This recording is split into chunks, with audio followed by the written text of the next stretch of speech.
What's up, people? It's your boy Stan, back again. You already know. This one is titled Haitian Moms Be Like. I know y'all can relate to these videos, man. Y'all got Haitian mama, and if you don't have a Haitian mama, I'm sure you got a Haitian sugar mama. Nah, I'm just playing. But anyway, stay tuned. Check this out, man. Pour me sem passe avel, c'est so ou fait mal ça. I give my life away for you. Gensley, Joseph, oh Gensley. Bon, li men, ou même, gros grand monde tan kou, gros c'est jeune fille tan kou.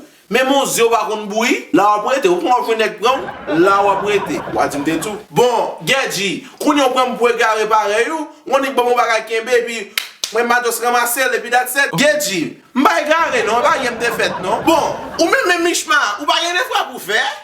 Et René, hier soir m'dormi m'fon rêve, m'te parlo déjà. Bourrique avec tout chevalier fait réunion, ils rassemblent ensemble pour m'dou, yon jour, y a tourné m'derrière qui au bac nan mon. Bon, ou même gaïna, ou pas gen kilot pour laver. Bon, ou même jeune fille, chaque jour mon téléphone avec on est, pas comprendre. C'est comme ça me lever. Hey, Luna, levez derrière, à laver ce bam. Now. Et tel signe, où on s'est passé, t'as les pas foire bien, attendez, t'as les pas foire bien, attendez, vous entendez, pas foire bien, attendez. Tatiana, moi tout déjà, ti fille ak ti garçon, c'est gasoline à aliment, et puis on dit mais that's your friend, c'est zamoulier, it's your friend. C'est ça, c'est moi, c'est où tout entendez. Déjà contre mon petit kaba, jeune fille que vous êtes, ma foi pour tête out. Black girls be like, long hair me no care. If you don't got no hair, you don't got no hair. So what? Yo, I want to thank you guys for watching. Legit, for real.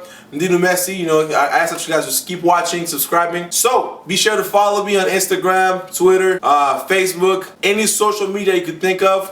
Just look it up as Stand by Black. That's STANBAYBLAG. You see it right there? You see it? Yeah. Et puis that's it.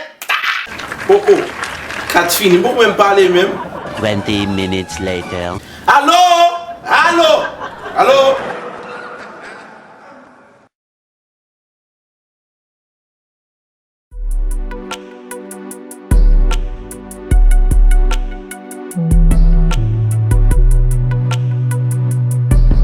That's the kind of hair I like. You know the kind of shit you could just pull out and pull right back in.